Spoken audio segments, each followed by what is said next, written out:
जालन्यामध्ये भोकरदन इथल्या बूथ क्रमांक 8 वर मतदान यंत्रामध्ये बिघाड झालेला आहे आणि त्यामुळे मतदान उशिरा सुरू झालंय। नवीन मशीन बसवण्यासाठी अधिकाऱ्यांची सध्या धावपळ सुरू आहे। नागपूरच्या वाडी परिसरातील आदर्श नगर भागामध्ये मतदान केंद्रावरील ईव्हीएम मध्ये बिघाड झालाय।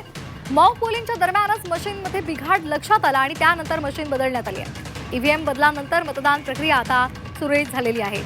तर 7:30 नंतर मतदानाला सुरुवात झालेली आहे आणि आता 8 वाजतायत। ज्यावेळेला मॉक पोलिंग सुरू होतं त्याच वेळेला अधिकाऱ्यांच्या ही बाब लक्षात आली आणि त्यांनी तातडीने ईव्हीएम बदललं।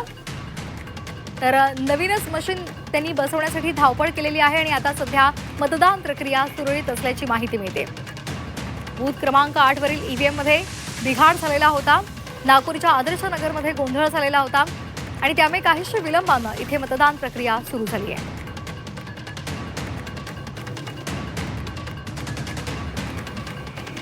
नागपूरच्या वाडी परिसरातील आदर्श नगर भागामध्ये मतदान केंद्रावर ईव्हीएम मध्ये बिघाड झाल्यामुळे तिथलं मशीन बदल करण्यात आलेला आहे।